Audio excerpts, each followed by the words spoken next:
Hello. Hello. Welcome back, everybody. Oh, I just spent the last 40 minutes on this computer with my sister. We were coming up with all kinds of little sound effects. She was laughing her little butt off. Getting all ready for our introduction spiel. We hope everybody's had a really, really great weekend. We missed you. Did you miss us? Yes. No, I just talked to you like for 2 days straight. So I want to just tell everybody to please subscribe to this channel if you haven't, and if you have, thank you so much, and please give it a big thumbs up and click the little notification bell. Ding, ding, ding, ding. Because if you don't, You'll by miss some default, really, you don't really get notifications. You have to turn them on. Yeah, and you'll miss some really good videos if you don't. And please share this video with your friends. Listen to the end and make sure if it's worthy to share, and then you'll find out that it is, and then you'll be sharing it because it's worthy of sharing. Help us to get the word out, reach more people. Yeah, so carry it away. Take it away. Well, Well, she's only been talking straight for 40 minutes, so. I'm almost She's done having a very with good day. my first part of creation versus evolution. Awesome. And it's got some funny things in there. It's got some really interesting, fun facts about like how diamonds are made and stuff. Hey, Gert, thank you. It can be made by a scientist or whatever. So it doesn't take billions of years to make it. Yeah, it was very, very interesting. Yeah. Yeah. Yeah. It's very exciting. She had a little story for me though. Remember the little story that she told me earlier? About Friday? Was it on Friday? When you went grocery shopping. Oh, okay. So Friday, I was supposed to work from 8 to 10:30, and I decided to take the day off because I wanted to try a new grocery store. So I left, and it was pouring down rain. I go into the store, and I'm like, oh, this is kind of cool. Let's see how their prices Trying to are. stay out of Target. Yeah, so I met this guy that was working there, this old guy, or elderly gentleman. He was putting stuff, fruits and vegetables up and stuff. And I was like, hi. He goes, how are you doing? I said, great. I took the day off, so I'm really happy I can get some things done. He's like, oh, good. And I was coming back that way, and he saw me again, and he started talking to me. Oh, nice to see you again. I was like, yeah, fancy seeing you here. Got his name, and I thought, wow, I'm going to come to a new store, make all these new friends and everything, make these people feel good about their jobs. I was looking for cooked chicken. Yeah. Pre-cut. And oh, I see.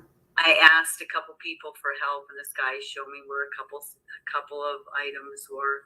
So when I got what I wanted, I was leaving, and I was like, thanks for the help. She was like all bubbly because she was in a good I was mood. like, thank you so much for your help. And so I get to the checkout counter. The lady's really nice, and I asked her about the mushrooms, if there's an expiration date on them and stuff. And she said, no, there's no expiration.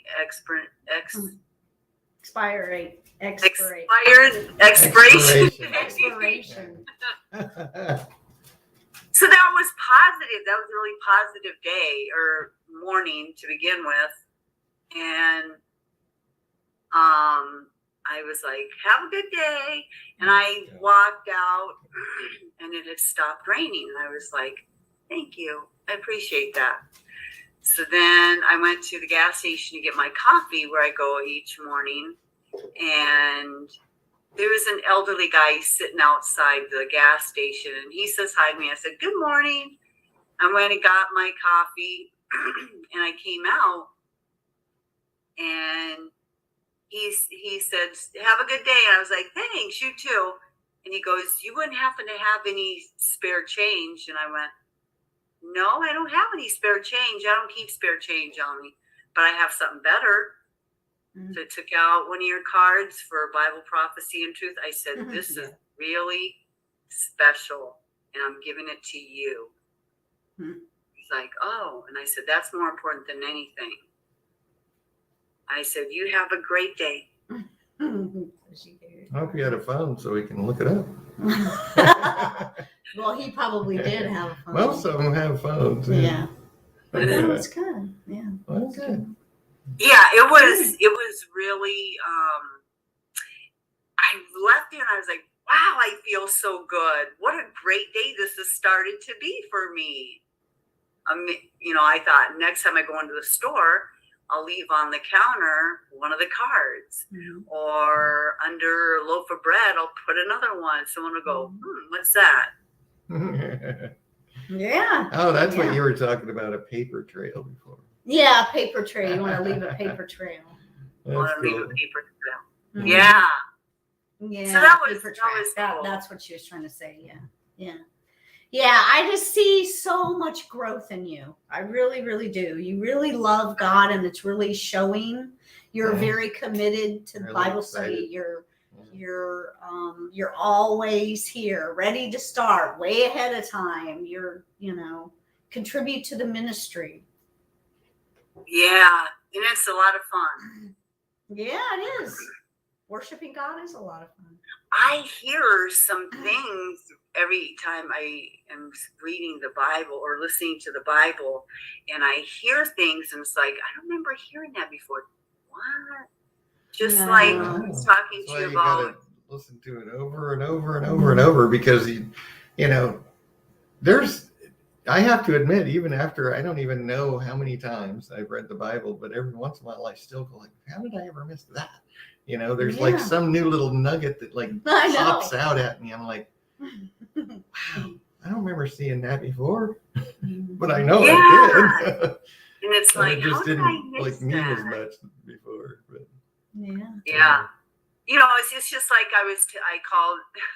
I called you guys earlier this morning. I was like, Joshua chapter 4. Where is the the Ark of the Covenant? Ark of the Covenant? And I'm like, I kept reading that little bit because it said where it is, where it remains to this day. And I was like, did I miss where it was at? So I kept playing it over, but where? And so I played over again, but where? You're saying that's where it remains to this day, but where does it remain to this day? I'm It not didn't getting say it. what you were watching or listening to. It didn't say. Not that I know of. It went on to say something about the waters of Jordan. Oh, okay. Yeah, So we were talking about Are that. you kidding me? I'm like, I don't think anyone knows. But that's because nobody else is a Christian. I bet Dan could figure it out. Let's see. I mean, we'll see what you were talking about. Yeah. Yeah. You can share your screen.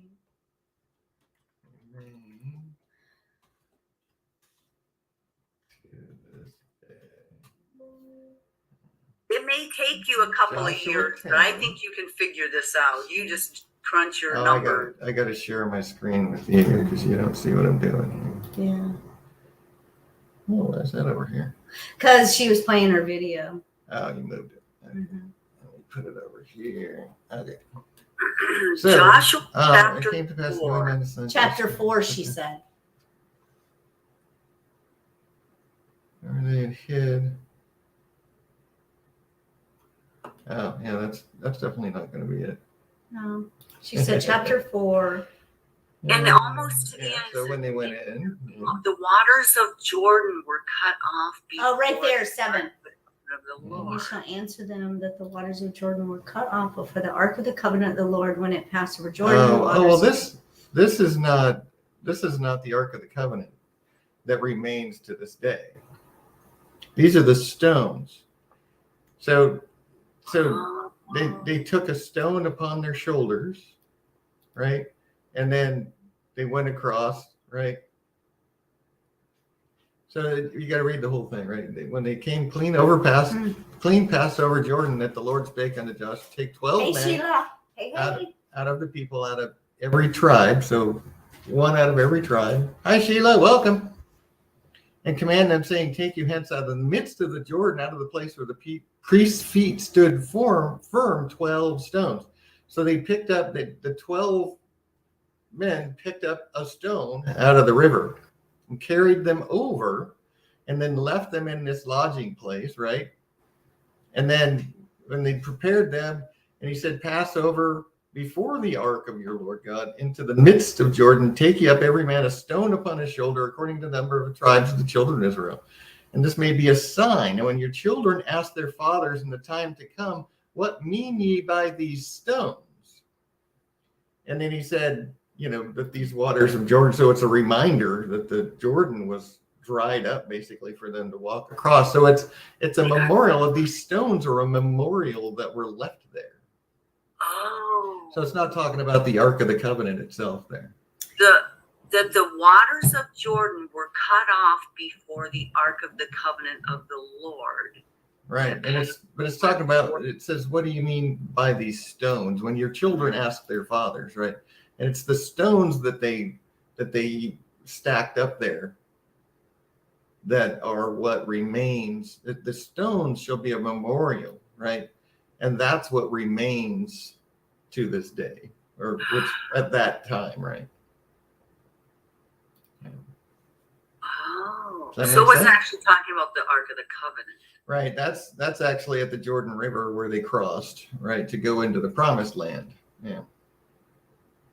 So where's the Ark of the Covenant? So they carried them, say? and they laid them. They went across the river, and they laid the stones down there on the other side of the river. 12 stones in the midst of Jordan. And then, the 12 stones in the midst of the Jordan, in the place where the feet of the priests, and they are there unto this day. It's the stones themselves. But then why does it say the bears feet of the covenant? Because the priests bear the ark, which stood in the midst of the Jordan when it was dried up. So they were carrying the ark, right, with the poles that they carried it with. So that's what the stones are there to this day as a reminder. So that's what that means. Oh, because the Ark of the Covenant was there. Right. But it's not still there. Right. Yeah, and they are there unto this day, the rocks. Yeah. So that's what that meant. It doesn't mean that the Ark of the Covenant is actually there.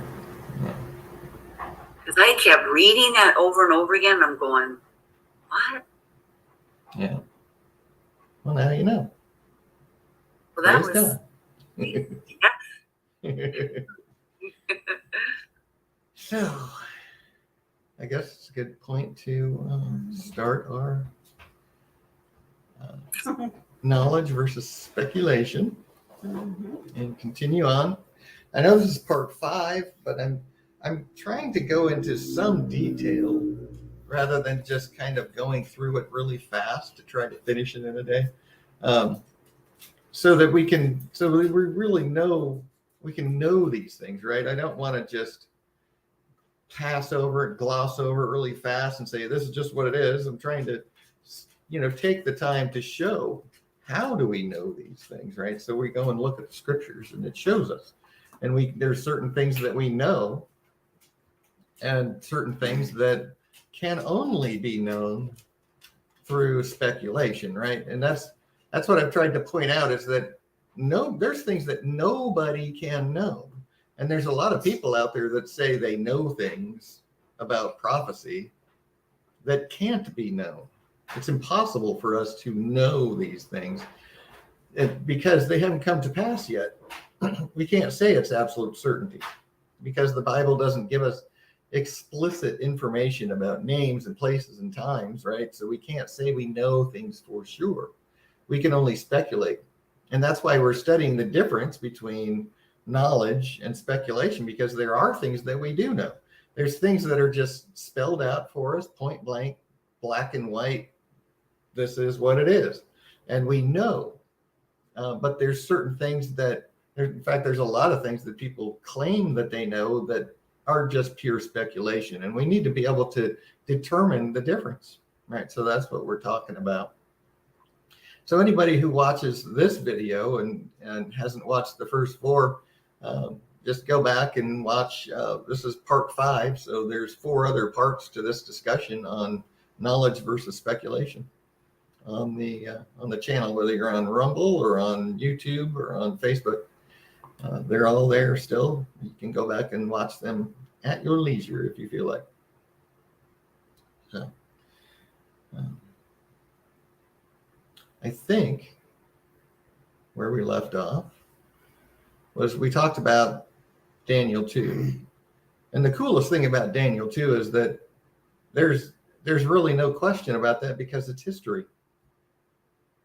Right? The only thing that has not happened yet is Christ returning.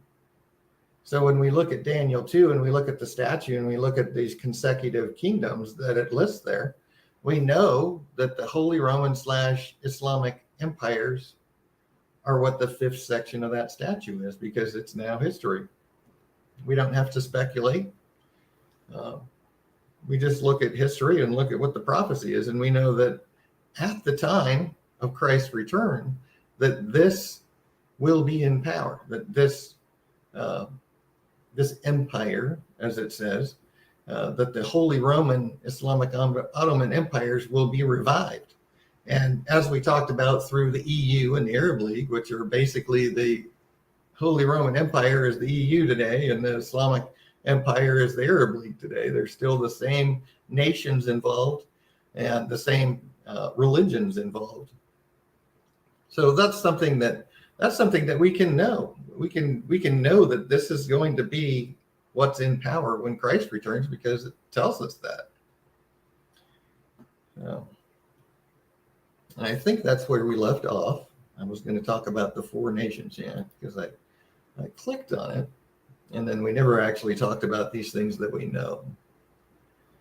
So, can you do me a favor and shut that off? Sure, honey. I just have some to turn off the fan. Yeah. You know, when you get old, like we are. I just wanted it off. Well, you feel hot and then you feel cold. No, that's not why. Okay. I'll ask you later. Yeah. So, anyway, I hope everyone's enjoying this discussion. And like I said, if you have questions about anything, feel free to make a comment, ask. And, if it's something that bears a long answer, we'll just talk about it in a upcoming live stream and answer the question. So feel free if you want to. So this is one of the things that it requires a lot of speculation to try to figure out what it means. The kings of Daniel 7. And we're told 100% absolutely that there's going to be 4 kings, which are, the leaders and the nations that they rule, hey, is Jay. what it's talking about. Hey, Jay, welcome, brother. Hey. So that's one thing that we know from Daniel 7, is that there's going to be 4 kings. And just like Daniel 2, these 4 kings are going to exist when Christ returns. But there's a difference between Daniel 2 and Daniel 7, in that Daniel 2, we're told that they're explicitly consecutive kingdoms. That, it was Babylon, then the Medes and the Persians, then Greek, and then Roman Empire, and then the Holy Roman / Islamic empires that, lasted for, 1,700 years, after the creation of the Catholic Church, and then it's been 1,400 years since the Islamic religion was created by Muhammad. So they've been going on for a long time, and they've kind of, like it says in Daniel 2, they're partly strong and partly broken, and they're divided, and it just kind of goes on where it kind of waxes and wanes over the years. And it really has.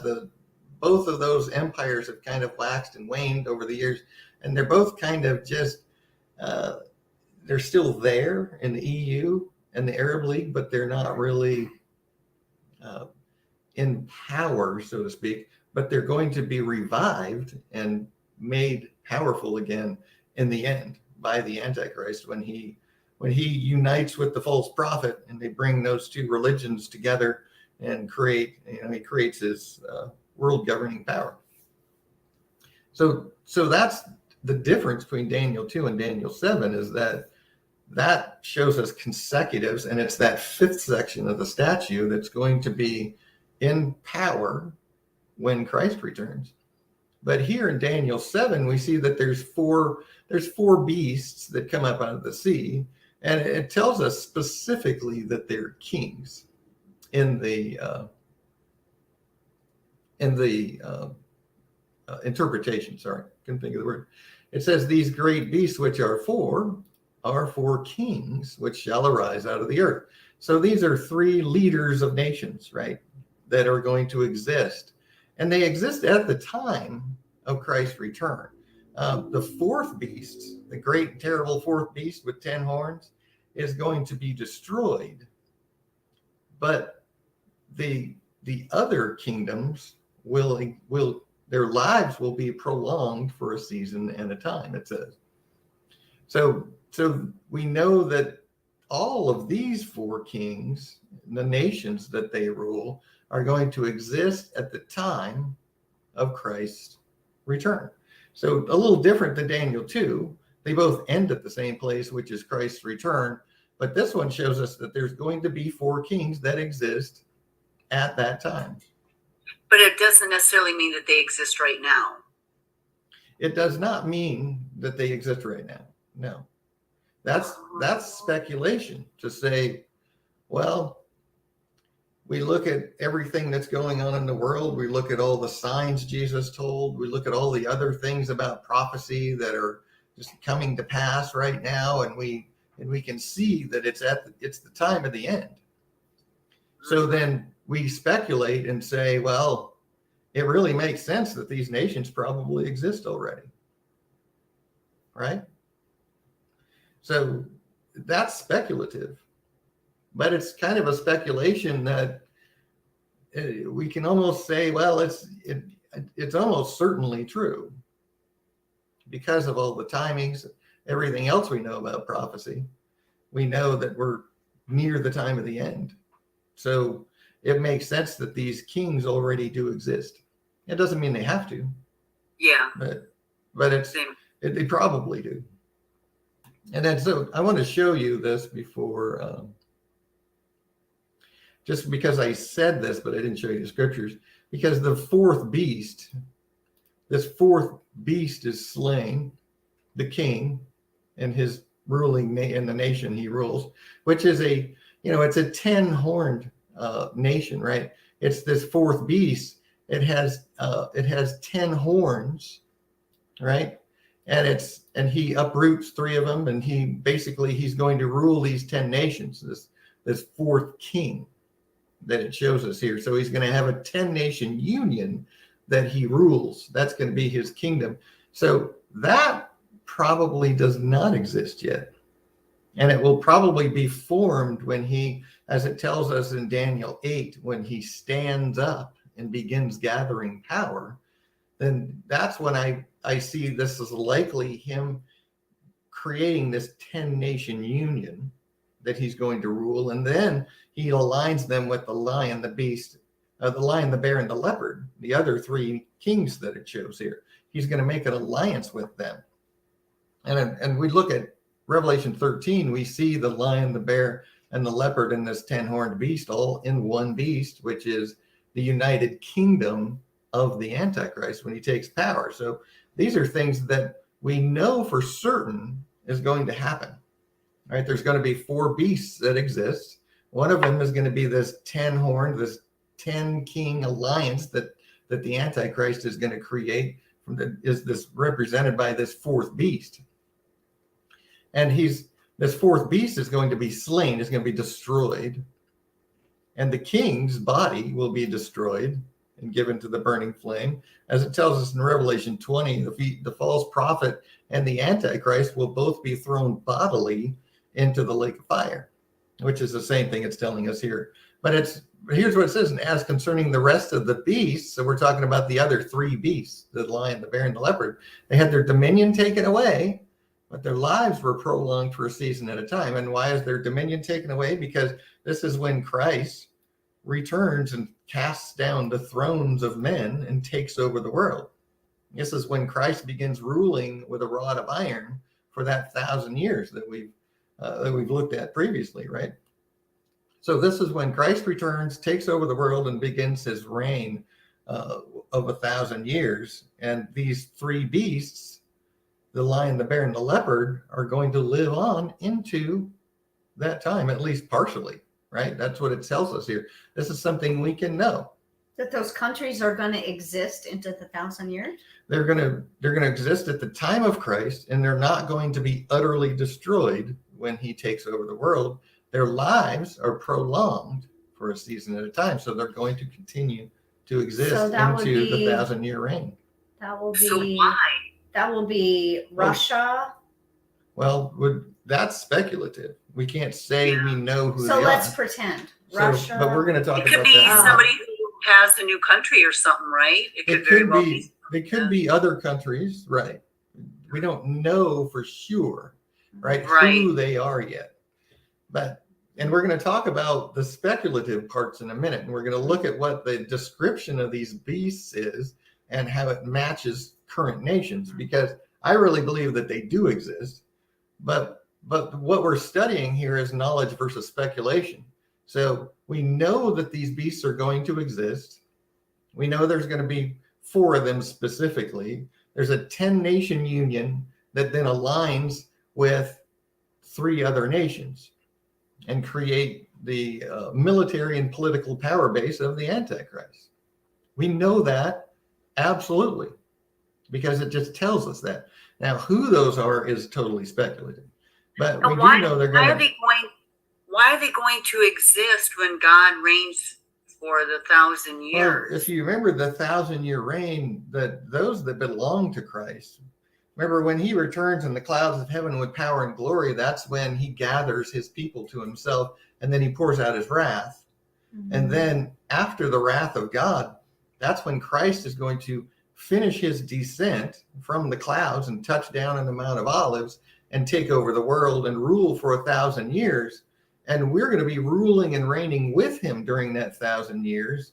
And there's still going to be people on the earth, right, that have managed to live through all of the destruction and the wrath of God. Those people are going to still be on the earth. And that's who Christ is going to be ruling and reigning with a rod of iron. So basically, whoever is left after the war. After the war, after the wrath. The wrath of God, right? So not everyone is going to die. Except for Israel will still be in existence. Well, Jerusalem will never be destroyed. Oh, Jerusalem. There may be parts of Israel that are destroyed. We don't know for sure. Oh, but the only thing we do know is that Jerusalem is where God chose to put his name. I know. Yeah. That's where he said, I choose to put my name. I thought it was the whole country, the whole country. No, it's just the city of Jerusalem. Right. Okay, Jerusalem. Oh. So Jerusalem is where God put his name. And so Jerusalem will never be destroyed. And when Christ returns, he's actually going to be ruling and reigning from Jerusalem during that 1,000 years. He's going to be here physically in the flesh. God will be here in the flesh, ruling and reigning for 1,000 years. Yeah. And so these are all things we know.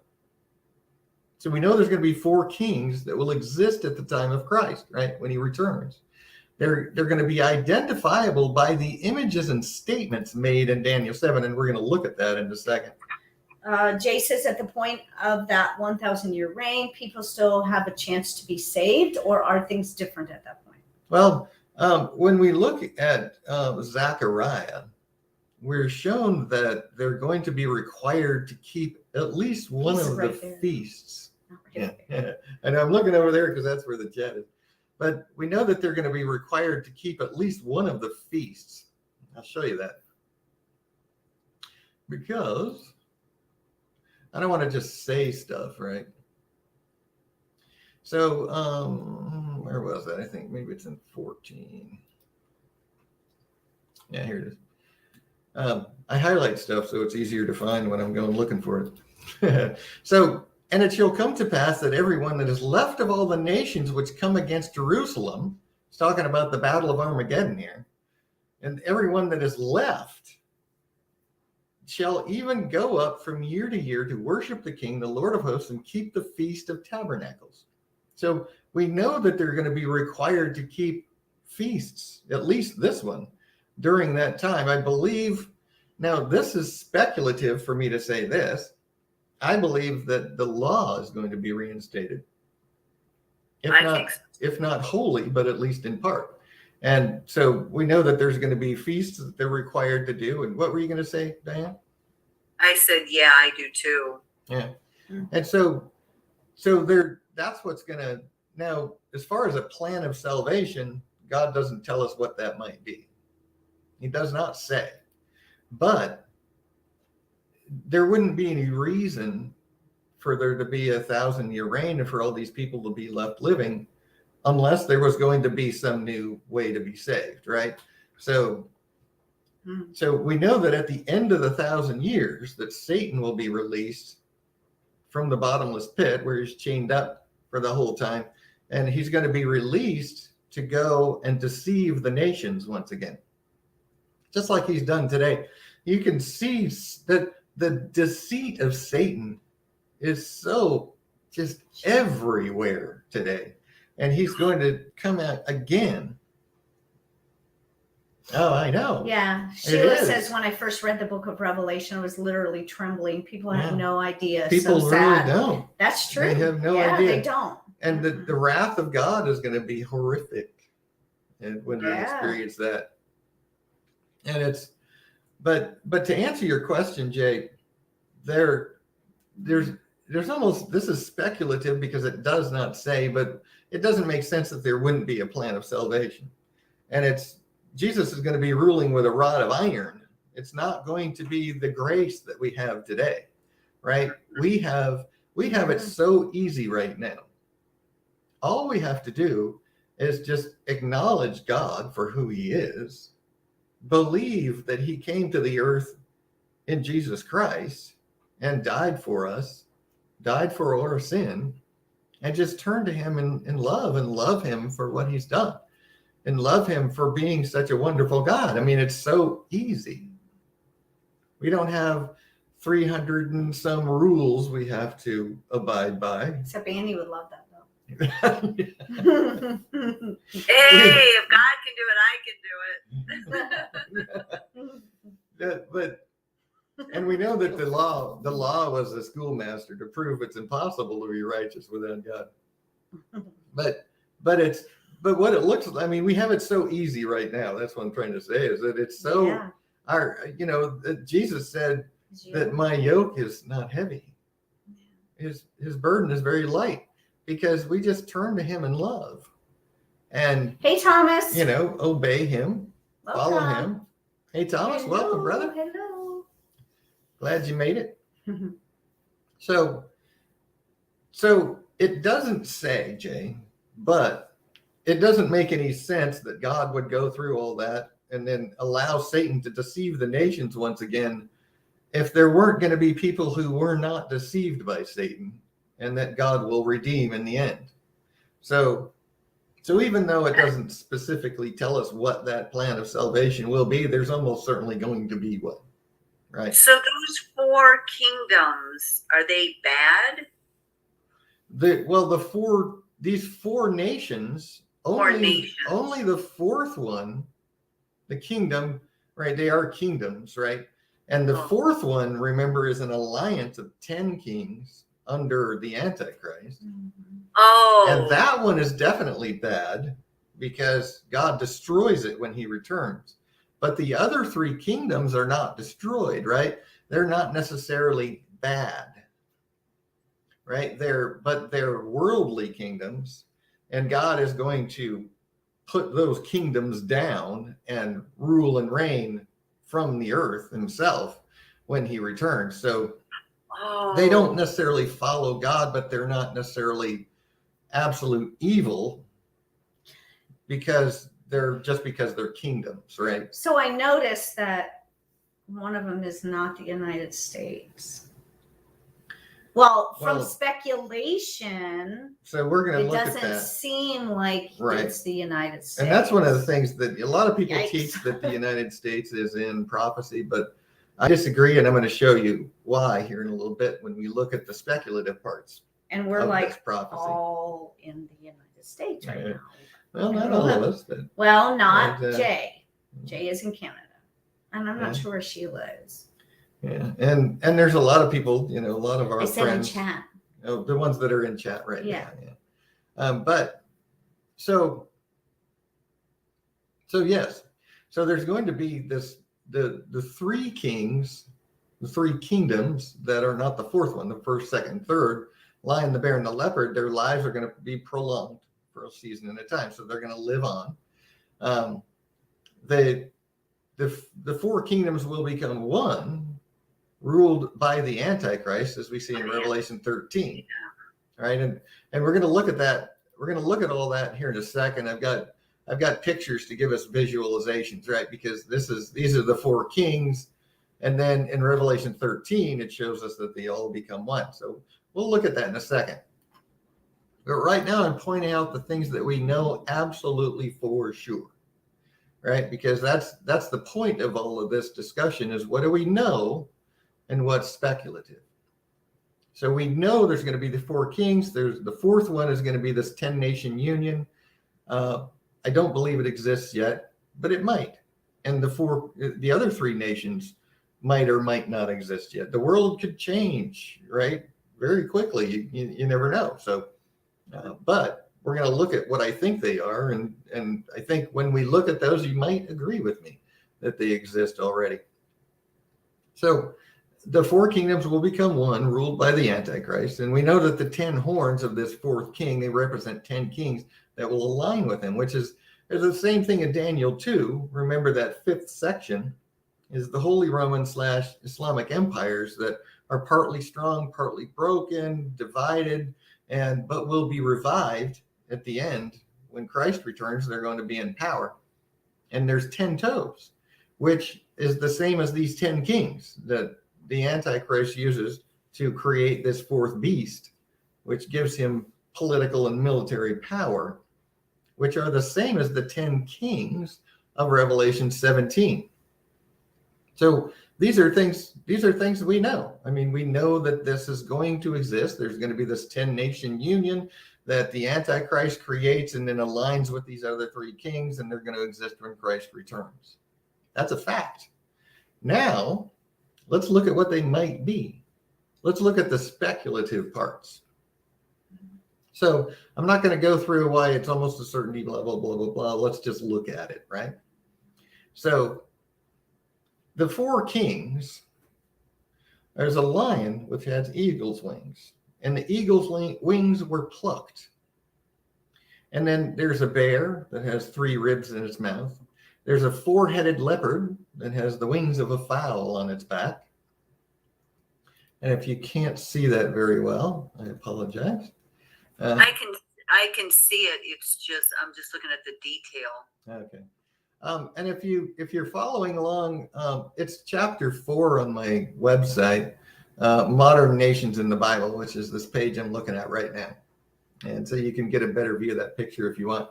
But this is the image. These are the images that God gave us to represent these kingdoms, which will exist when he returns.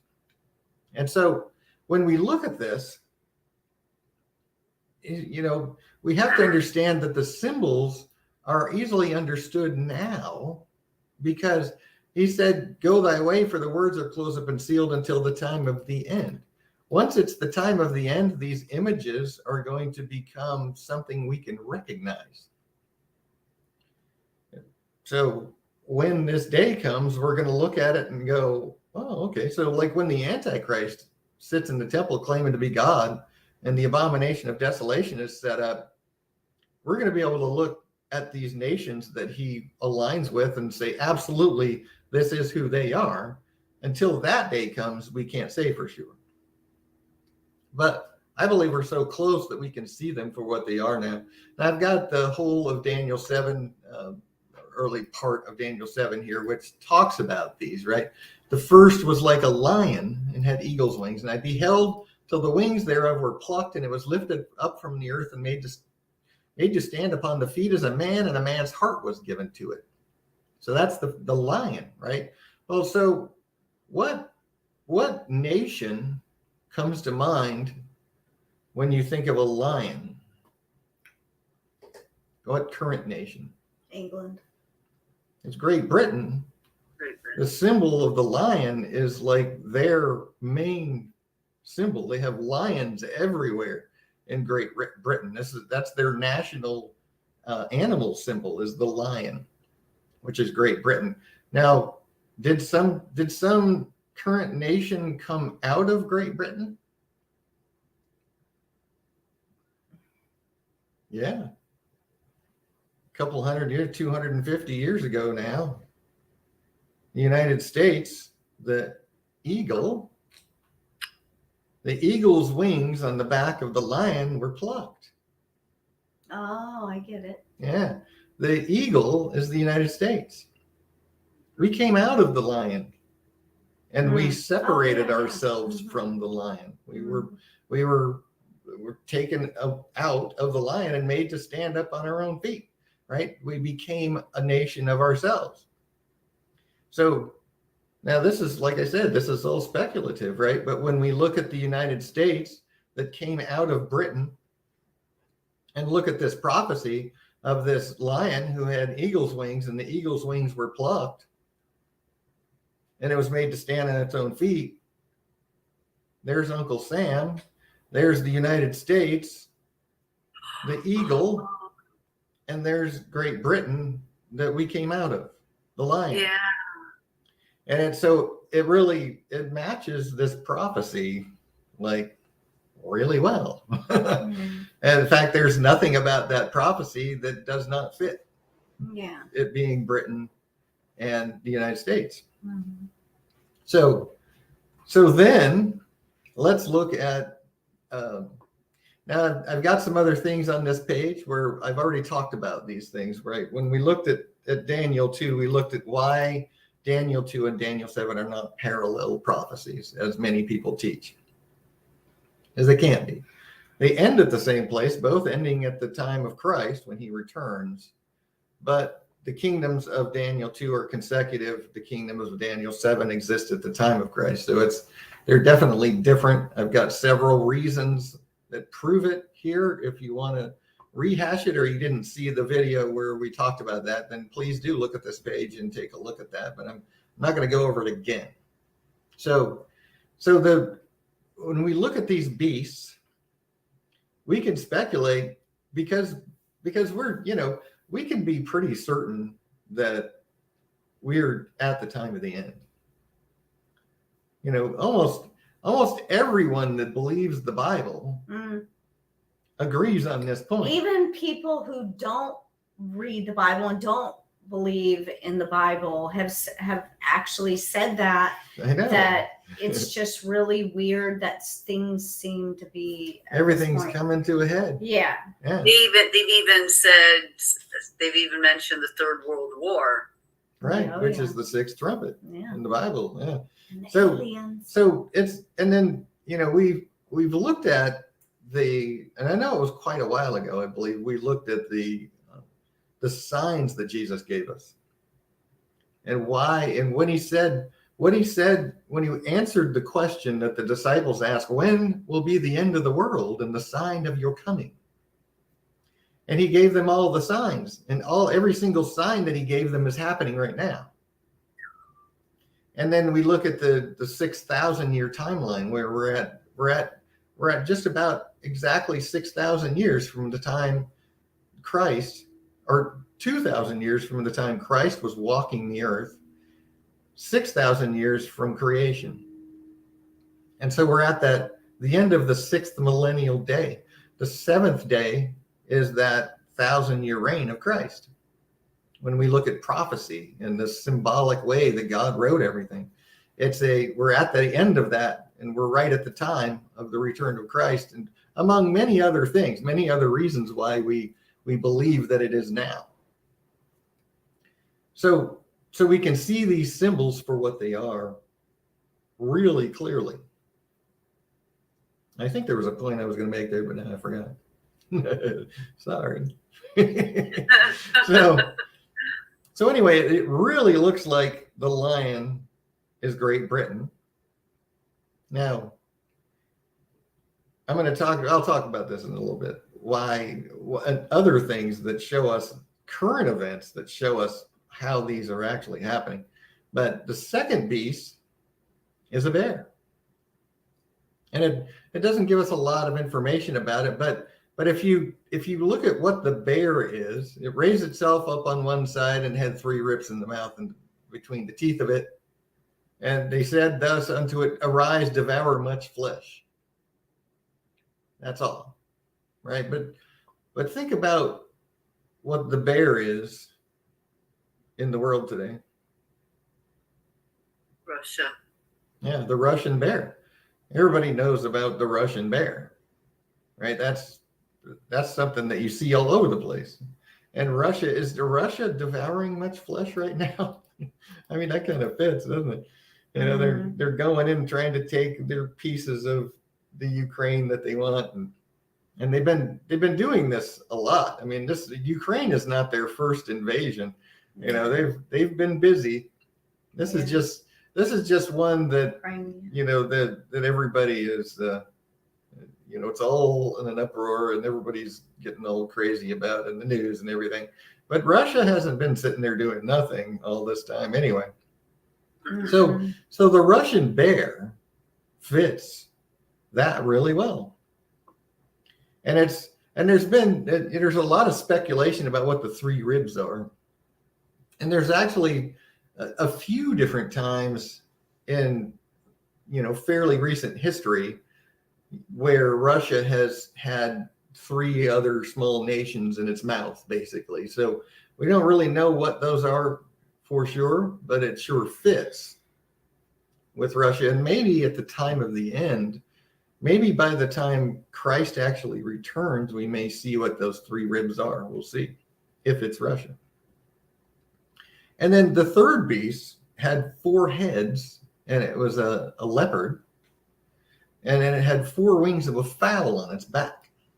Right? So the leopard is the unofficial symbol of Germany, much like Great Britain, where they have statues of lions all over the place in Britain. Germany also reveres the leopard as like it's a mythical creature that they revere. And they have symbols, leopard symbols in abundance around the country of Germany. And one thing about this is that 4 heads and dominion was given to it. Now, if you know anything about Germany, it's been the dominant nation of Europe for pretty much the Holy Roman Empire was actually, it used to be called the Holy Roman Empire of the German nation. It's only recently that they took the of the German nation off, because Germany's always been dominant in that area of the world. And up until World War II, Germany was very dominant in Europe.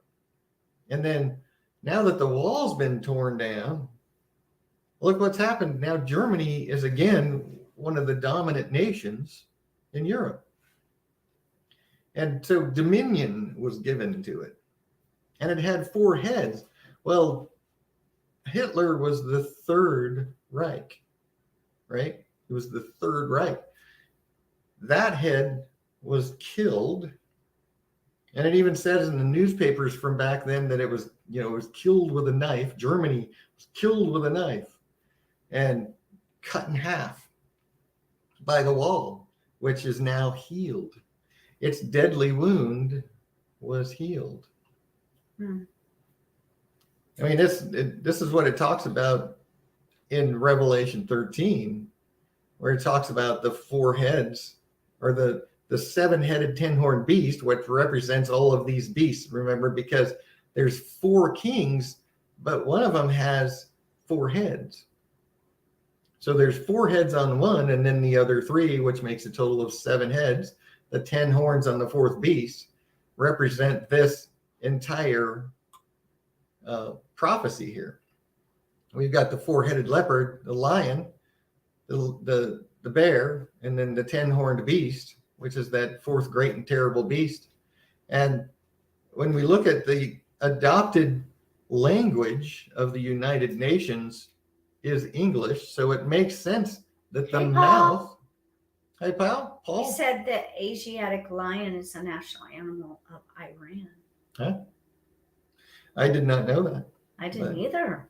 But I really believe that Iran is going to be one of the catalysts that starts the war, the World War III, because we know what's going on in Russia. We know what China appears to be very close to wanting to take back Taiwan. But the thing that a lot of people don't realize is how closely tied Russia and China are to Iran. Yeah. And they have, they buy a lot of oil from them, and they've always been sympathetic to Iran, and Iran is working on building a nuclear weapon that they can lob at Israel. And, they really, really, really want to nuke Israel. That's their number one goal. Well, there's something to destroy going on Israel right now with wasn't Iran wants cargo, to bomb us. Wasn't Iran sending cargo planes to Russia or? Well, they've always been doing stuff, and they threatened to nuke New York recently. I think that's what you're talking about, Diane. No, that's what we watched on The Watchmen. Remember on that? There was cargo. There was reasons. There was cargo planes flying to Russia from Iran. Oh, yeah. What were these cargo? So there's a lot going on there. Now, whether or not this lion is Iran remains to be seen. I don't know what the eagle's wings on the back of it would mean if it was Iran. So we can speculate about that if we want, because I'm not going to tell you for sure that I know it's Great Britain, because I can't, right? I believe it is, but I don't know. And here's one of the things when we look at this, I'm just going to continue on because we're going to talk more about what that 10-horned beast is. And Iran, being an Islamic nation, may just be one of those horns. We'll see. But so the multiple heads on the leopard seem to really match up with Germany, once again rising in dominance in Europe, is essentially in its 4th Reich, the 4th head of this beast, which matches this prophecy. Why would the leopard have 4 heads? And it was given dominion, right? Which Germany really matches that really well. I just note in here there's a German leopard tank. Just a lot of things that show that Germany is, reveres the leopard. There's a lot of things. And then the 4 wings of a fowl may refer to the Franco-German alliance, which is France. The official animal symbol of France is a rooster, a fowl. So it could be that. I'm not saying it is. I'm just saying when I speculate if these nations exist today, it really fits these really well. And then, so let's talk about the 4th beast, because that's another reason why I believe that Great Britain and Germany and Russia will be these nations that align with this 10-nation union. Because when we look at the 4th beast, it probably does not exist, because it's this 10-nation alliance that is going to be created by the Antichrist. And there's a lot of speculation that it could be, different, sets of nations in the world. But I really believe, and as we've talked about recently, that the Antichrist is going to be a Muslim. Because, and one of the reasons that we talked about is this knowledge that the 5th section of the statue in Daniel 2 is the Holy Roman and Islamic nations that will be revived under the Antichrist and will exist at the time of Christ. So we know that Islam and Catholicism are going to be involved in some way. Those religions are going to be involved. And so this 10-nation union, as we see in Revelation 17, I think it's Revelation 18, actually. Let me make sure before I go. 17:16, yeah. Where it says, these 10 kings, the 10 horns which thou sawest upon the beast, these shall hate the whore, and shall make her desolate and naked, and each shall eat her flesh and burn her with fire. And then in 17:17, for God hath put in their hearts to fulfill his will, and to agree, and give their kingdom unto the beast, until the words of God shall be fulfilled. And when we know who this great whore is that it talks about, we recently went through all of the reasons, all of the descriptions of her that we see here in Revelation 17 and 18. And she fits the Catholic Church to a T with all of the descriptions. Now, the Catholic Church is, obviously behind the Holy Roman Empire, and she's going to be in power along with the Islamic Empire, revived. And when we look at Daniel 2, remember that it's broken and divided and partly strong, and they've never mixed, and it says that they don't mix, and they won't. They're going to make an alliance with the false prophet and the Antichrist. They're going to team up, and they're going to bring them together. Now remember, Islam has no such inclination that all religions worship the same God. They don't believe that at all. But the Catholic Church is preaching that all religions worship the same God. They're saying that Islam worships the God of Abraham. So who's gonna be dominant in that relationship? Obviously Islam. And the 10 kings, these 10 horns, will hate the whore. Well, Muslims hate Christians. Hate.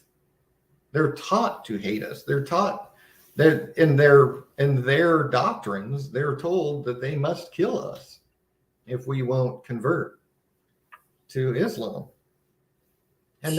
But God puts it in their hearts to fulfill his will and to agree and give their kingdom to the Antichrist, so that he can make this 10-nation union and then align with the lion, the bear, and the leopard, and create this military, political, and religious power base that the Antichrist will rule.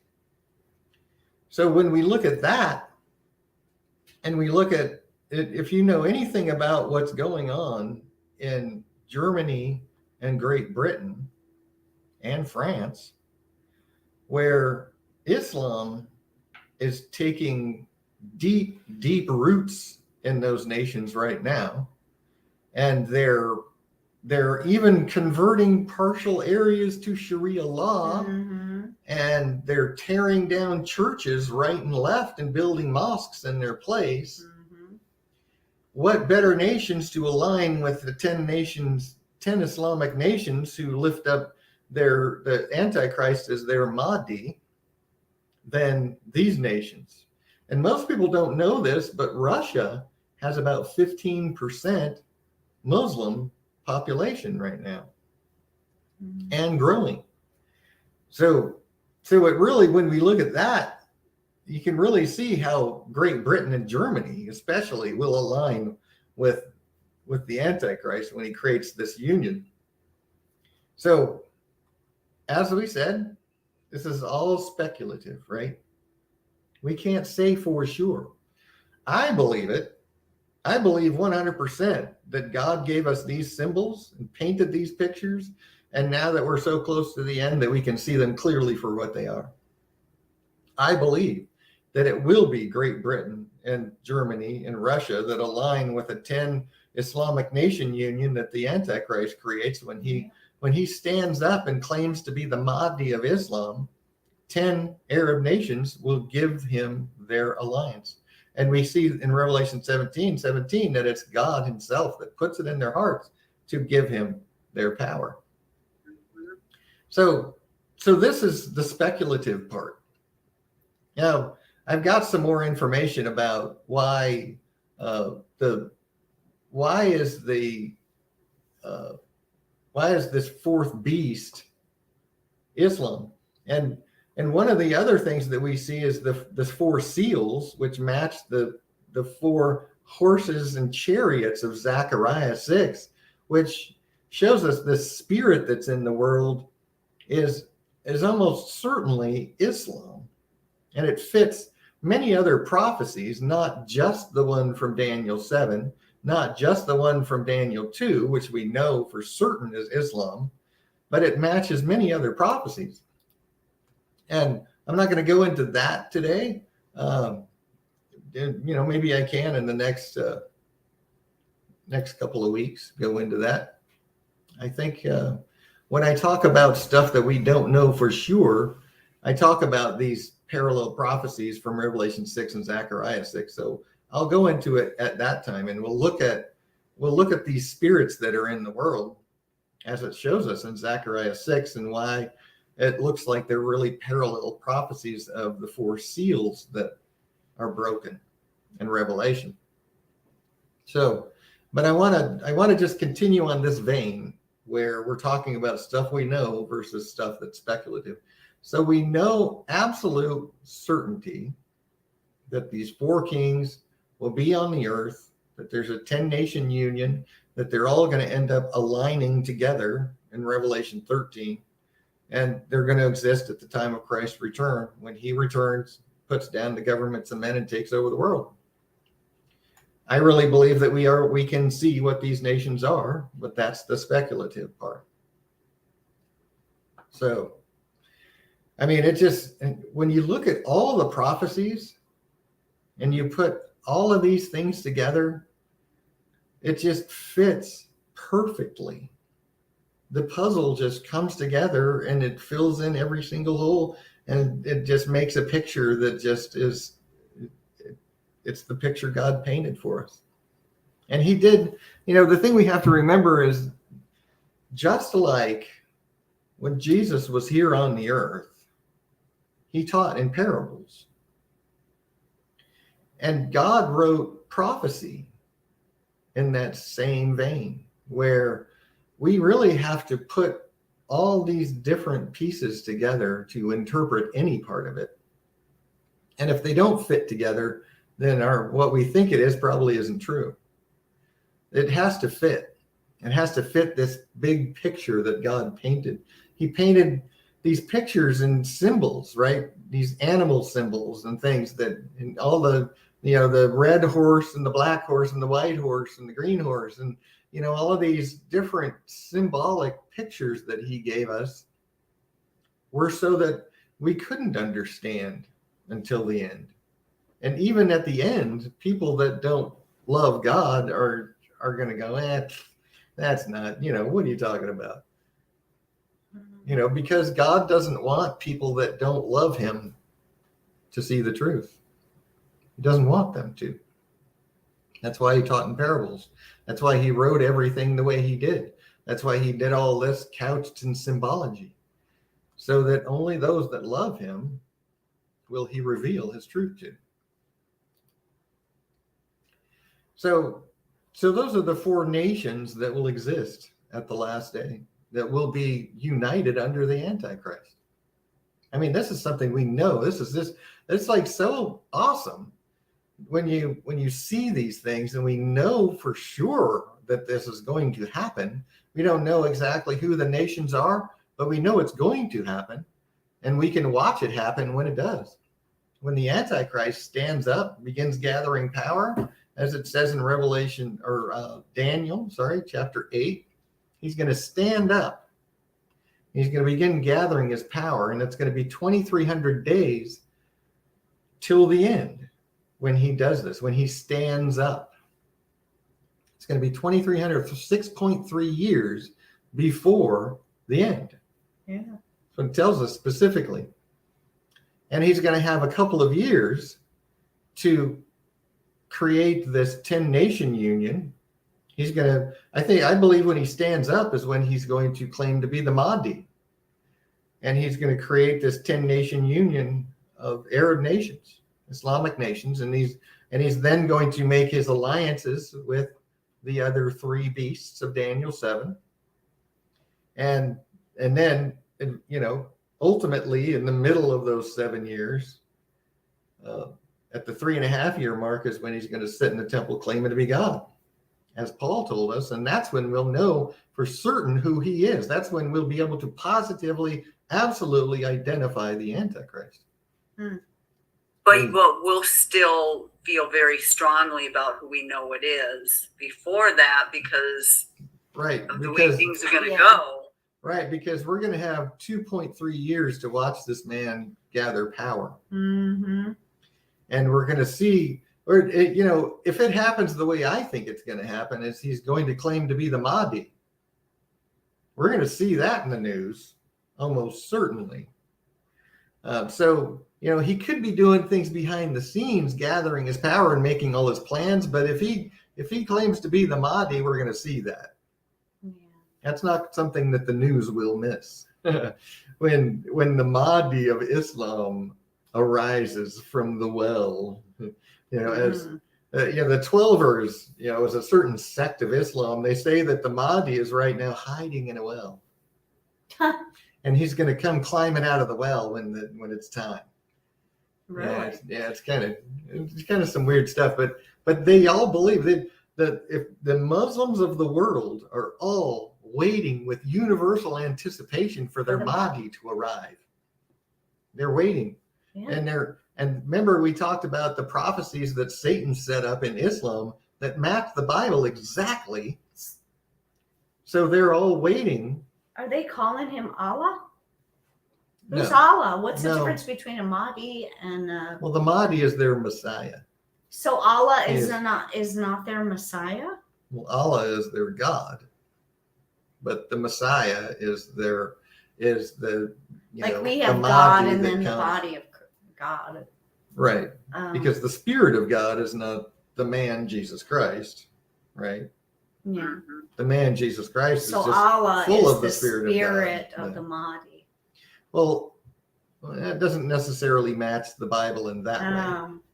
The Mahdi is just going to be Allah's man that he sends. And he is going to actually sit in the temple claiming to be God. Mm. So he may do a little bit more than they expect. We'll see. But there is specific prophecies in Islam that match the Bible exactly. And I think we went through them just recently, didn't we? On the live stream? Yeah. So we could do it again, or we could, if somebody's didn't see that, then certainly go back and you'd be able to find it. It's probably under why I believe the Antichrist is a Muslim would probably be the title or something like that. So when he comes back claiming to be their Mahdi, aren't some of them even going to be going, huh? Really? Prove it. Well, they may, but Muslims... Yeah, because I'm just wondering how convinced they're going to be of that. Well, I'm pretty certain that he's going to be a Sunni Muslim, because the vast majority of Sunnis are everyone except Iran. Iran is a vast majority of Shiite Muslims and very few Sunni. Mm. And the rest of the Arab nations are very few Shiites and mostly Sunni. So, there probably will be some of the Shiites that don't want to say he's their Mahdi because he'll be a Sunni, not a Shiite. So, we'll just have to see what happens. I'm just wondering how that's all going to play out. Is he just going to walk up there and go, hey, to me, I came out of a well? Well, was Satan. Remember in Revelation just climbed 13 out. that Satan gives him his power. Right. And Satan is probably going to engineer it, just like he's got so much control over the nations of the world right now and the leadership of those nations.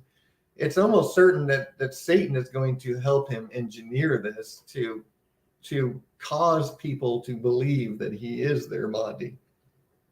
And then when the false prophet comes on the scene and he's doing miracles, which appear to be godly power, but his power given to him from Satan himself, but he's going to be doing miracles and causing the world to worship this man. So, but won't the Antichrist be doing things like that too? Because you would think that people would then follow the false prophet. It does I not. don't know. That's what I would assume people would do. Well, I know I've thought about that too, but it doesn't say that the Antichrist himself is going to be doing these miracles. It says that the false prophet is going to be the one doing the miracles. So, and in Islamic prophecy that matches the Bible exactly, the Mahdi of Islam is the Antichrist of the Bible. The false prophet of the Bible is going to be the Islamic Jesus, the Muslim Jesus, whom they say is the actual Jesus that lived 2,000 years ago, that died, is not the Son of God. Yeah. He's going to return and be resurrected and come and appear and support the Mahdi and teach the poor misguided Christians the truth. That's what they say is going to happen. Now, the false prophet is going to be supporting the Mahdi. We know that Pope Francis already says that Islam is a religion that will be saved just like Christianity, and there's no reason not to be a Muslim according to him. So when he makes this alliance with the Mahdi, and Islam is the religion, the one world religion that they establish, he's just going to say, this is the truth. And he's going to be given power from Satan to do miracles. And yeah, it's going to be amazing to see.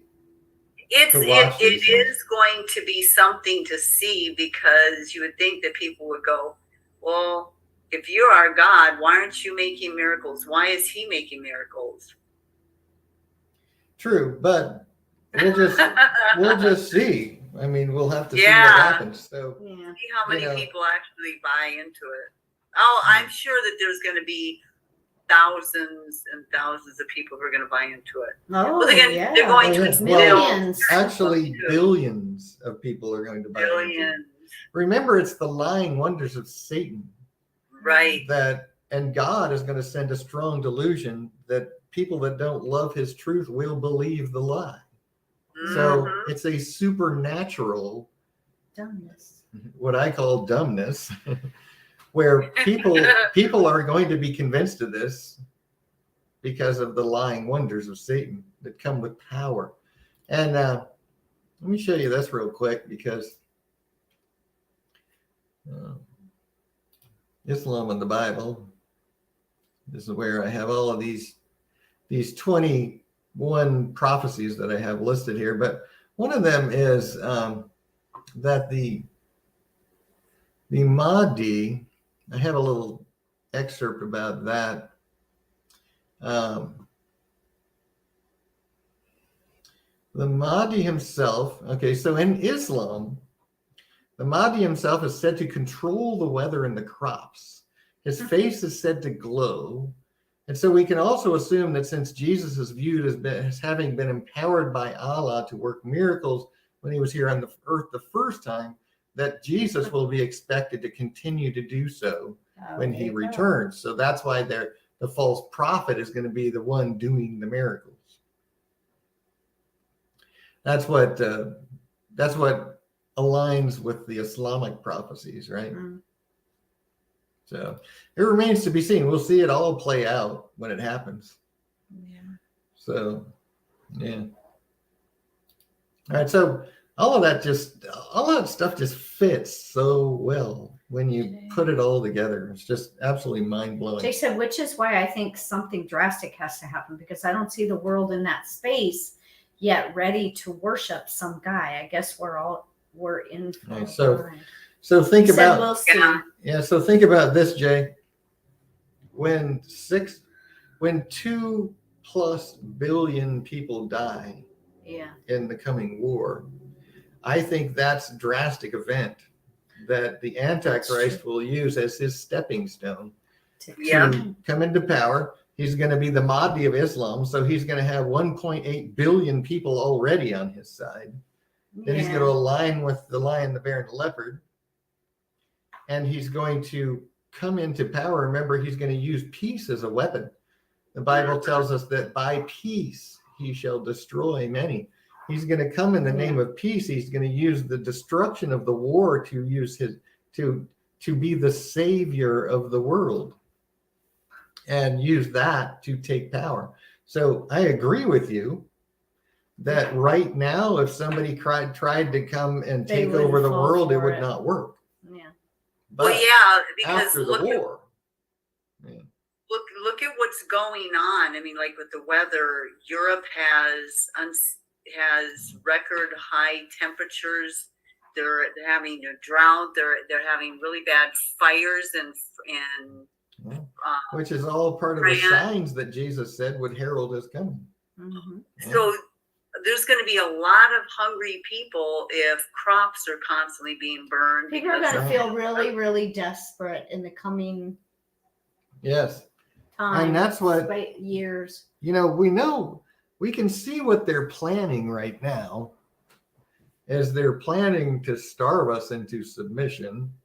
And if that actually happens before the Antichrist takes power, people are already going to be becoming conditioned to, they're going to need a savior. They're going to need someone to come and save the world. Mm-hmm. And what's the theme of every awesome movie that you've ever watched? Is there's some savior, there's some dude. And no, it's not going to be Trump. No. But there's always a savior, right? And Satan is the greatest liar that ever lived, and he's had thousands of years to condition us, to get us ready for these days, so that he can be the God for his short-lived reign. And so he's preparing us, to be ready to accept a savior of the world, right? And everything, and all of our, great epic stories that we love, there's a savior. There's somebody that did something to save the world. And after the war, when 2+ billion people die, the world's going to be clamoring for a savior. Yeah. They will accept it. They're going to be wanting peace so bad. It's like a domino effect, Anything that happens is going to have a huge effect on everybody. And when it's World War III, the whole world is going to be like, we need peace, because everybody's fighting, and then that will be the perfect opportunity. Of course, we don't know if that's when it will happen. I'm just saying that I could see the world just, like, what we need peace so bad. Yeah. Clamoring. Yeah, clamoring for a savior. Yeah. Somebody save us. Somebody save us. Yeah.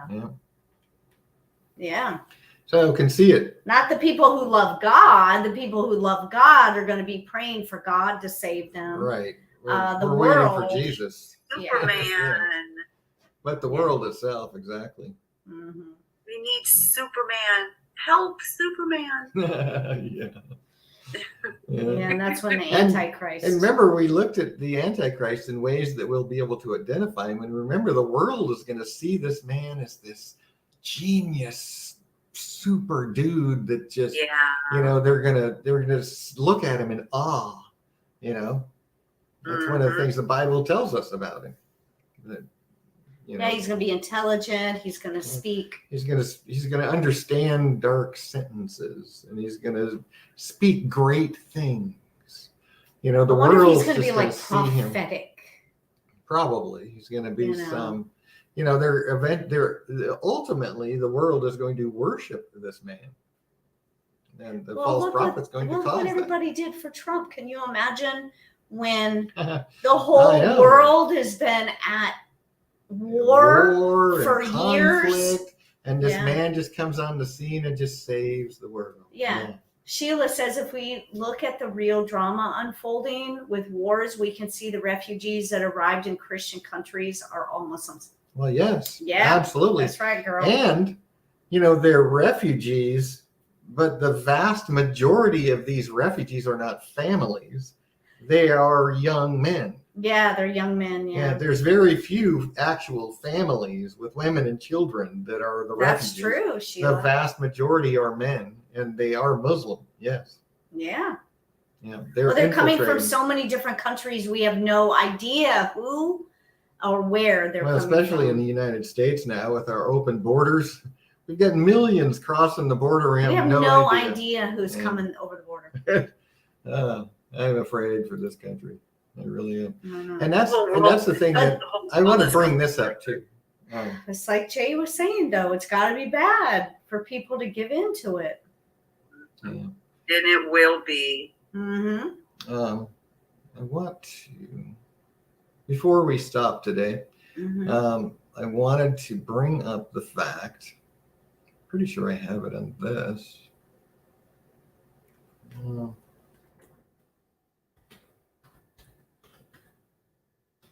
Eagle's wings. Yeah. Where did I put that?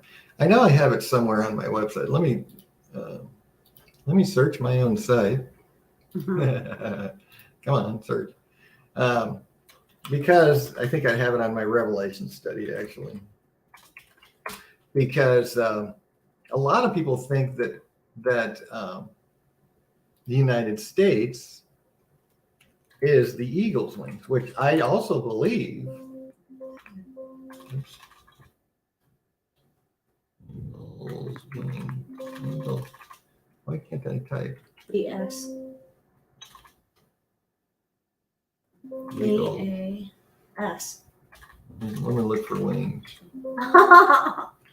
I saw that. Eagles. EAGLES. Hold on. Sorry, everyone. Yeah, I have eagle's wings on this page. So why can't I find that? Maybe you need to enhance. What's wrong with me? Enhance your website. Oh, I know why. Because I have everything kind of scrunched up where this page is like twice as long as it starts with, but you have to expand everything. And then I can find eagle's wings. Eagles. Oh. There they are. So this is what I wanted to talk about.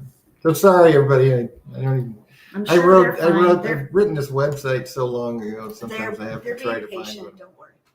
So a lot of people believe that America is in prophecy, and they believe that in Revelation 12, when it says that Israel is protected by eagle's wings, that's the United States. So that's where we also are in prophecy. Well, I believe that Daniel 7's eagle's wings is the United States, that were plucked from the lion, right?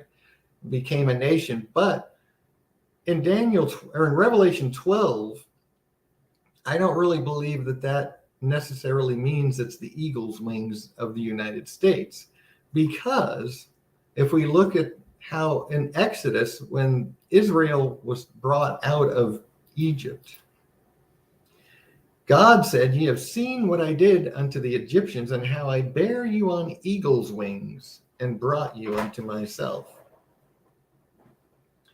And Revelation 12 is very similar. So to the woman were given 2 wings of a great eagle, that she might fly into the wilderness, into her place where she was nourished for a time and times and half a time from the face of the serpent.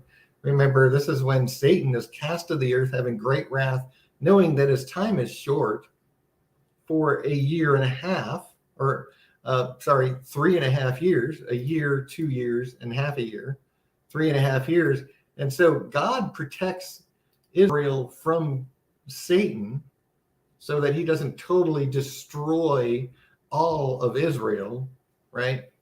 And the thing about Israel is, remember that the Jews that are mired in Judaism do not belong to God. No. They are not worshiping God. They don't believe in Jesus, and they are not saved. They are not special in God's eyes, as a lot of Christians believe. Well, this whole idea that we're Judeo-Christians is just a ridiculous lie. There's no such thing as a Judeo-Christian. We do not worship the Torah, and we're not mired in Judaism as the Jews are. That's what people are saying. We're a Judeo-Christian nation, right? It's Which like is not true. The Jews did not discover America, right? And we're not Judeo-Christians. We do not believe in Judaism. We don't follow the Torah. We believe in Jesus. Yeah, we're not. Yeah. And the Jews do not believe in Jesus for the most part. There are Messianic Jews that have converted to Christianity, that have learned the truth. And as we're told in Romans, I want to say chapter 12, but I can't remember for sure. But in Romans, it tells us that we're grafted into the tree of believing Jews. Mm-hmm. It's not the Jews that are mired in Judaism. It's the believing Jews that is the tree that we are grafted into. So there is no such thing as a Judeo-Christian, and the Jews in Israel are not God's people right now. They have turned from him. So the idea that God is going to save Israel because they love him is not, it's not even in prophecy. Actually, prophecy tells us that 2/3 of them are going to die. 2/3 of the Jews the West in Israel are going to die. The West Bank are going to be the first ones to get it, right, too. Because when the Antichrist sits in the temple claiming to be God, he's going to tell the Muslims to kill all the Jews in the West Bank. And that's why Jesus said, if you're in the area of Judea, which is the West Bank today, you just not even get a change of clothes, just get but to out run. Soon. Yeah, when he steps up, man, you better leave. Yeah. But this is why I don't subscribe to the idea that the eagle's wings in Revelation 12 is the United States. We don't know where the United States is going to be after the war. No, we don't. We could be reduced to a third world country. Mm-hmm. You know, if they throw some nukes at us, it wouldn't take a lot to really destroy our infrastructure and everything, and we would be reduced to separate states and separate little fiefdoms and trying to rebuild, and probably wouldn't even be. You know, I'm not saying that's going to happen. I'm saying it could happen. It could. Right? We may be devastated in the war. We may come out of the war okay. We may actually be one of the battlefronts that the Antichrist is fighting, because the Bible tells us he's going to be fighting wars during his reign. He's going to rule the known world with his military, that alliance, but he's still going to be fighting wars of holdout countries that won't just give in to him, right? That's probably maybe we'll be one of those wars, but we don't know. And depending on who's president, because we're pretty weak. We're going but down I do not believe that this is the United States. I believe that that's God, just as it was in Exodus. So, again, this is speculative. I don't know this for sure. I just don't believe that means it's the United States. And anyone who says that this is absolutely the United States is lying to you. They can't know that. Right. They can only speculate that they believe it is. They can't tell you for sure. Nobody can. So until that day comes, until the Antichrist is in power, Satan has been cast to the earth, having great wrath, and all of this stuff is going on during the tribulation, that's when we'll be able to see whether the United States has anything to do with this.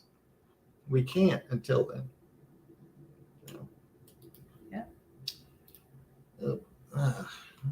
Can't even operate a mouse today. What's the matter with me?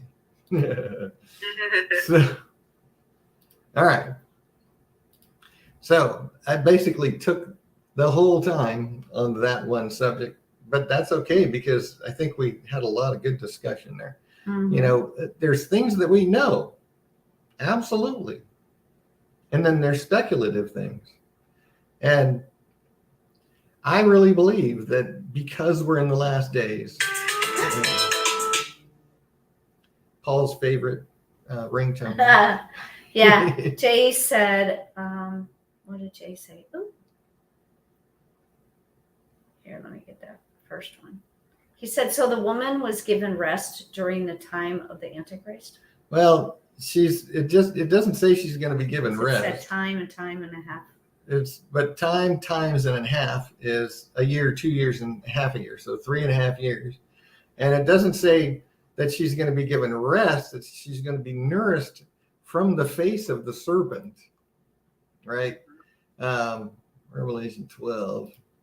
It doesn't say necessarily that she's going to be given rest, but the woman was given 2 wings of a great eagle that she might fly into her place where she was nourished for 3.5 years. So she's going to be kept alive, not necessarily given rest. In fact, he's going to persecute. The devil is going to persecute the woman, right? When the dragon saw that he was cast to the earth, right? Well, let's start up here, right? Because, he's going to be cast to the earth having great wrath, because he knoweth that he hath but a short time. And when the dragon saw that he was cast to the earth, he persecuted the woman, which brought forth Jesus, which is Israel. Yeah. And then the woman is nourished. She's kept alive for these 3.5 years.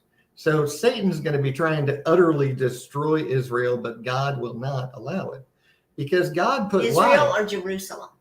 Israel completely, right? Because he hates Jews, even though the Jews are not God's people. I know. That's why the Jews, I really believe that the reason these oligarchs are a lot of Jews is because Satan set them up to be these oligarchs so that everybody would hate them. Look how many people hate Jews, and some of them is just this utter hatred that just comes out of nowhere, but there are these oligarchs are Jews, some of them. And I believe Satan set it up so that when all these days come to pass as they are now, and people learn who these men are, we'll hate them.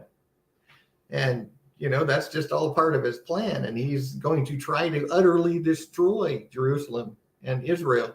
But remember, God put his name in Jerusalem. He's never going to allow it to be destroyed. And when the Antichrist, at the end of the wrath of God, when the Antichrist is bringing the armies of the nations of the world down into Israel to wipe out Israel, that's when Jesus finishes his descent, touches down on the Mount of Olives, speaks a word that wipes out the Antichrist, and that's when he takes over the world. So, yeah, it ain't going to happen. Jerusalem is never going to be destroyed because God won't allow it. But it's not because Israel is a godly nation. Maybe that'll be one of the wars that he's fighting, the Antichrist is fighting while he's in power, is Israel. Antichrist is kind of wasting his time. Yeah. Well, and he's taking a lot of people with him. But when you look at the Mashiach prophecies of Israel, the modern prophecies of Israel, they're waiting for what they call the Mashiach. And I believe that the Antichrist is actually going to be believed to be their Messiah by a lot of Jews, because they're lost. They're just as lost and deceived as the rest of the world. Yeah. So I really believe that that's going to happen. 2/3 of them, the Bible tells us that 2/3 of the Jews are going to die. That's a lot. Millions. Yeah. So just think, when he comes back, there's not going to be as many people on this planet as there is now. Oh, no. We know that over 2 billion are going to die in the war.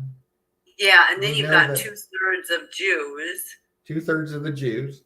And then during the wrath of God, many, many, many people are going to die. So out of the 4 billion or so that are left after the war, probably the vast majority of them are going to die. There may only be a few 100 million left. We don't know how many will be left, right? Right. So, I mean, there could be a couple billion, might only be millions. We don't know. Only God knows. He hasn't. 10. 10. 100 people left. Like 8 that were saved on the ark. Yeah. Yeah. So we'll call it a day on that. And then next week, we'll talk about the Jewish temple, how it really is a place, not a spiritual representation of a temple. It's actually a place. And we can prove it with scriptures. We don't have to speculate on that. We can look at the timing of the wrath of God.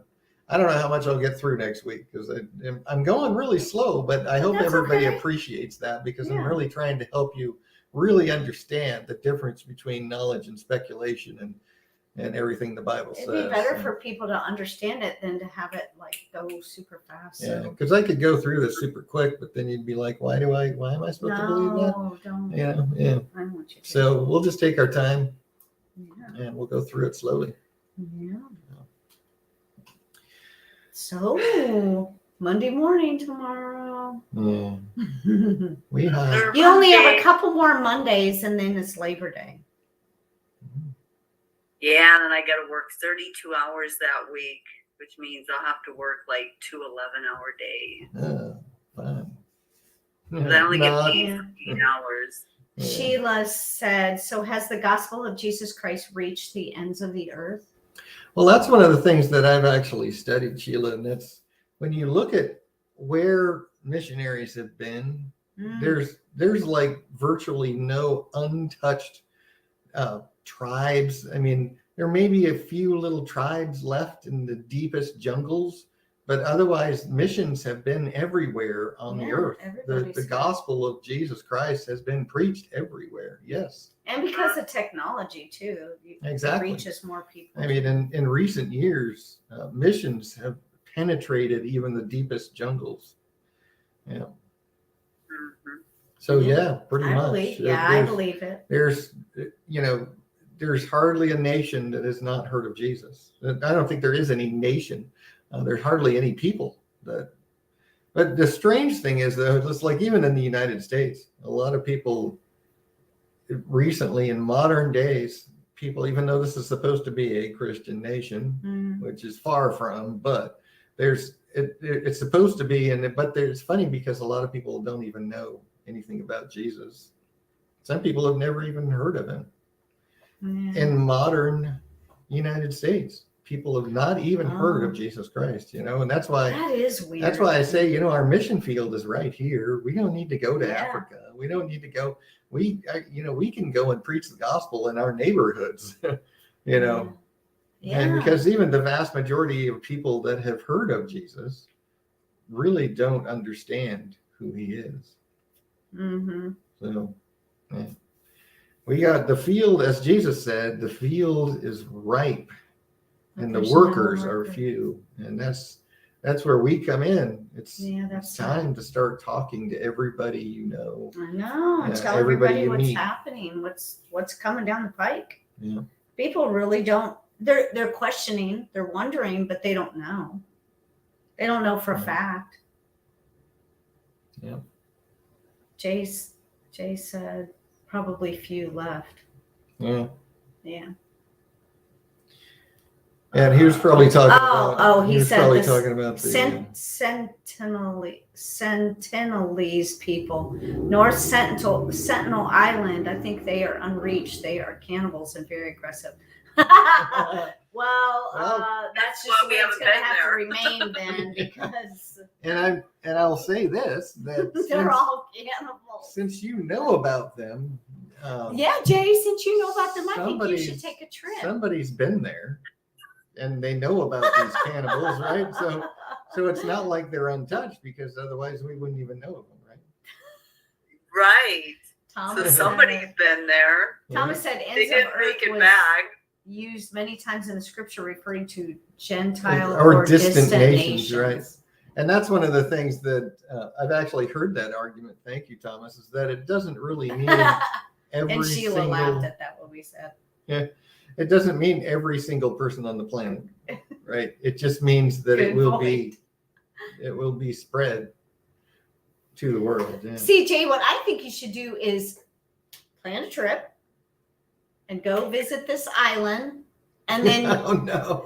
and then take End some up being pictures on dinner. your phone, and then post them on YouTube. Send Dan those direct photos and let us know how your trip went. Oh my God. Get out their roach hotels.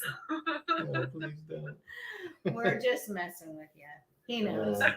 He knows we're messing with him. But yeah, I mean, that was a good question, and it really is. You know, I've looked at that, and that's one of the things that shows us that we are in the end time, is that that's actually been fulfilled, that the gospel has been preached throughout the world. Yeah. Yeah. Except for in this cannibalistic Except for that little island. Yeah. Yeah, and that's true. If we have heard about it, then somebody's been there. Yeah, exactly. Yeah. They just didn't make it back. The first They just couple didn't make it people back. probably They didn't might make have it just back, but somebody had sent to a have made it text. back to tell I'm people not ready about to be eaten. it. Somebody Oh, they didn't escaped. take my arm.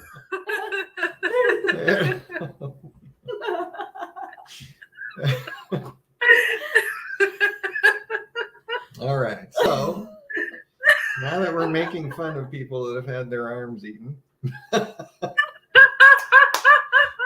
Oh, sorry. For any of you who have had arms eaten eaten, their I'm hands really off. sorry. Arms eaten We don't off. mean to pick on you tonight. Oh, boy.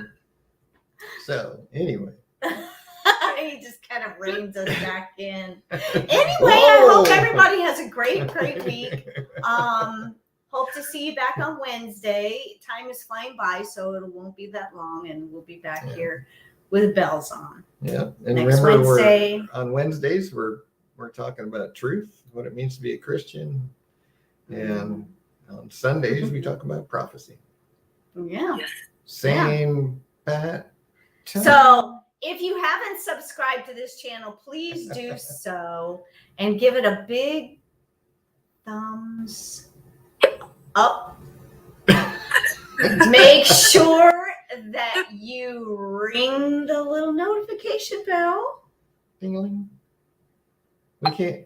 Oh, we heard something. We heard a ding. And share this video with your family and friends. Share. Jay said, thanks for the message, guys. Have a good night. You too, Jay. DJ. Thomas, thank you. And I'm looking forward to that demo. God bless you Get busy. too.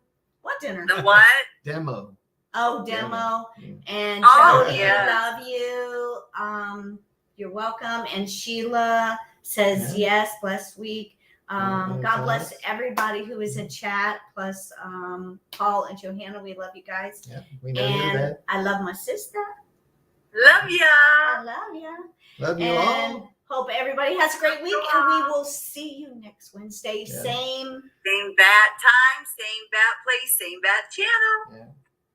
Bye. And praise the name of the Lord. Yeah.